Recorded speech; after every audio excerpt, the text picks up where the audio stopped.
क्या यही बात आप गारंटी से कह सकते हो कि अली मौला अल्लाह अकबर गाने से आपके पाप नष्ट हो जाएंगे? सब कुछ इस व्यासपीठ ने दिया है। लेकिन विचारणीय प्रश्न यह है कि आपने व्यासपीठ को क्या दिया है? नमस्कार, जय श्री राम। आजकल बहुत सारी वीडियो सोशल मीडिया पर वायरल हो रही हैं, जिनको देख करके मन बहुत दुखी हो गया है, उद्विग्न हो गया है। इसमें बहुत बड़े कथाकार हैं, इनके नाम हैं जिन्होंने व्यासपीठ की मर्यादा को भंग कर दिया है। व्यासपीठ की मर्यादा क्या है, इस पर हम विचार करना चाहिए हमको।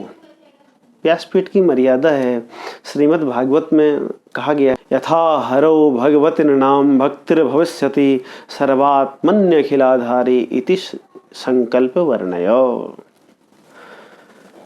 जिस किसी भी प्रकार जीव का भगवान के प्रति प्रेम बढ़े, भक्ति बढ़े, इस प्रकार भगवान की कथाओं को सुनाना चाहिए। व्यासपीठ से केवल भगवान की कथाओं को सुनाना चाहिए, भगवान की कथा को सुनना चाहिए, भगवान के कीर्तन को गाना चाहिए, क्योंकि भगवान की भक्ति ही है जो जीव को सुख की प्राप्ति करा देती है, भगवान की प्राप्ति करा देती है। विचार करें, जो बड़े बड़े कथावाचक हैं आज के समय में, बहुत जिन्होंने नाम प्राप्त कर लिया इस व्यासपीठ के माध्यम से। व्यासपीठ ने आपको क्या नहीं दिया महाराज? यश दिया, कीर्ति दी, धन दिया, वैभव दिया, सम्मान दिया हैं, और देश विदेशों में आप भ्रमण भी कर रहे हैं। सब कुछ इस व्यासपीठ ने दिया है। लेकिन विचारणीय प्रश्न यह है कि आपने व्यासपीठ को क्या दिया है? अरे, क्या आप व्यासपीठ की मर्यादा में बने रहे हो क्या? धिक्कार है ऐसे कथावाचकों को महाराज। आप कहते हैं जब अजान चल रही होती है तो बंद कर दो, कथा बंद कर दो। कैसे कथावाचक हैं? अरे, व्यासपीठ की मर्यादा ऐसी है, यदि स्वयं भगवान भी कथा सुनने के लिए आ जाएं तो उन्हें भी व्यासपीठ से नीचे बैठ करके कथा सुननी चाहिए। किसी में इतनी सामर्थ्य नहीं है कि व्यासपीठ के समान बैठ करके कथा सुने। और आप कहते हैं कि अजान के समय व्यासपीठ से कथा रोक देनी चाहिए, विराम कर देनी चाहिए। एक कथाकार कथा के बीच में गाने गाता है, इन्हीं लोगों ने ले लेना दुपट्टा मेरा। ये कोई गाने योग्य, व्यासपीठ से गाने योग्य कोई भजन है क्या?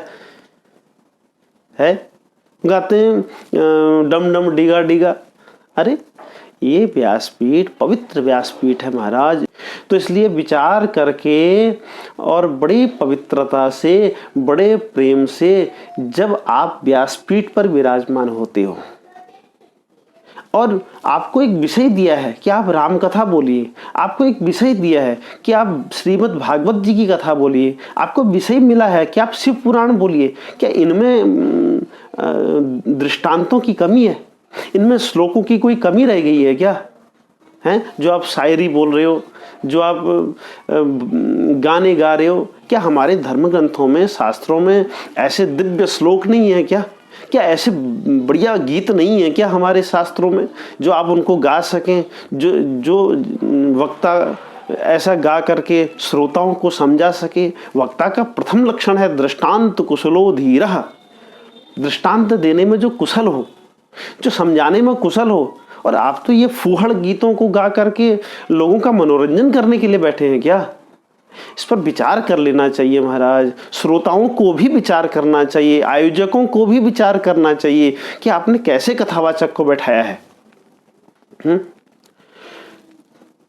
श्रीमद् भागवत कहता है, नाम संकीर्तनम यस्य सर्व पाप प्रणाशनम प्रणामो दुख समनस तम नमामि हरिम परम। जिसका संकीर्तन करने से, जिसको प्रणाम करने से सारे पाप नष्ट हो जाते हैं, ऐसे हैं श्री हरि। आपको इनका नाम जपने में, इनका नाम गाने में कोई शर्म महसूस होती है क्या?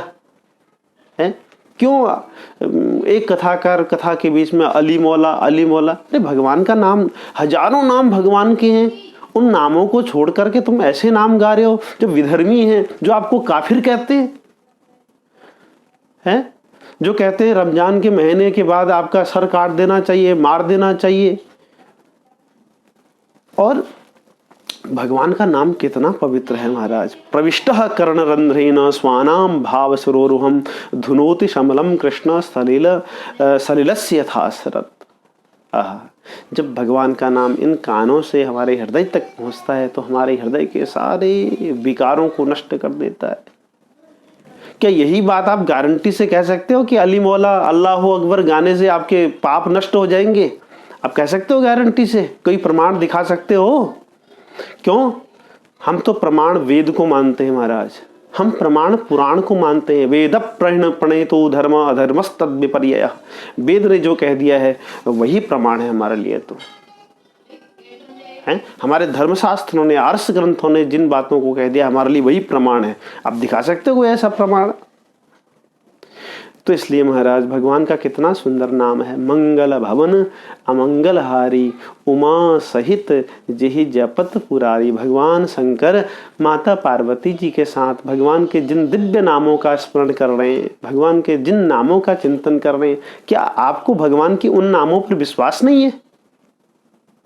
क्यों इस प्रकार की फूहड़ता का प्रदर्शन व्यासपीठ से किया जा रहा है? हम इसका घोर विरोध करते हैं महाराज। हम वक्ताओं से लेकर के, श्रोताओं से लेकर के आयोजकों तक सबको इस बात पर विचार करना चाहिए। व्यासपीठ एक पवित्र स्थल है, पवित्र स्थान है, जहां से केवल सनातन धर्म के गुह्य बातों का प्रचार प्रसार किया जाना चाहिए। कण कण में, प्रत्येक मनुष्य में, प्रत्येक जीव में सनातन धर्म का प्रचार हो, यही व्यासपीठ की मर्यादा है। अगर आप व्यासपीठ पर बैठ करके ये फूहड़ शायरी और ये अनाप शनाप गाने गा करके अपनी प्रसिद्धि पाना चाहते हो तो महाराज एक दिन ऐसा आएगा आपको पूछने वाला कोई नहीं होगा। उन श्रोताओं से भी मेरा निवेदन है कि कम से कम ऐसे गानों का और ऐसे शायरी आदि का विरोध होना चाहिए। भले ही आप अपने शब्द जाल से कैसे ही उसका अर्थ कर दो, लेकिन ऐसे ग्राम्य गीतम न श्रृणुयात, ऐसा कहा है हमारे शास्त्रों ने। ग्राम्य गीतों को नहीं सुनना चाहिए जिससे काम आदि बढ़े। भगवान की कथा काम को नष्ट करने के लिए है, भगवान की भक्ति बढ़ाने के लिए है। इसलिए हम इसका घोर विरोध करते हैं, चाहे वो कोई कथावाचिका हो, चाहे कोई कथावाचक हो। अनेक प्रश्न है महाराज मेरे मन में। वो कहते हैं हम सर्वधर्म संभाव वाले हैं। अरे आप सर्वधर्म संभाव यदि मानते हो और सर्वधर्म संभाव आपके मन में है तो ये कथा के मंच से आप मत बोलो, आप अपना अलग मंच बनाइए। आप व्यासपीठ को इसका मंच मत बनाइए। व्यासपीठ कथा वाचन की महिमा के लिए है, भगवान के दिव्य चरित्रों को गाने के लिए, भगवान के दिव्य नामों को गाने के लिए है। यदि आप सर्वधर्म संभाव मानते हैं तो अलग मंच से इसका चिंतन कीजिए, अपने श्रोता बनाइए। ये भगवान के श्रोताओं को, भगवान के भक्तों को इस प्रकार उलझन में मत डालिए। स्वयं विवेक में रह करके भगवान की कथाओं को गाइए और सुनिए महाराज। इस प्रकार प्रेम से यदि भगवान के नामों का, भगवान की कथाओं का चिंतन किया जाता है तो सारे पापों को नष्ट कर देने वाला है। इसलिए मैं आप सबसे पुनः निवेदन करता हूं कि केवल यश, केवल कीर्ति के लिए और केवल नाम सम्मान के लिए व्यासपीठ की मर्यादा को भंग न करें। नमस्कार, जय श्री राम। नेशन वन की खबरों के अपडेट के लिए आप हमारे चैनल को लाइक करें, सब्सक्राइब करें, पसंद आई वीडियो को शेयर करना ना भूलें और ज़्यादा जानकारी के लिए लॉग इन करें www.nation1.tv पर। अधिक जानकारी के लिए आप हमें ट्विटर, फेसबुक पर भी फॉलो कर सकते हैं। तो खबरों की ज़्यादा जानकारी के लिए बने रहें नेशन वन के साथ।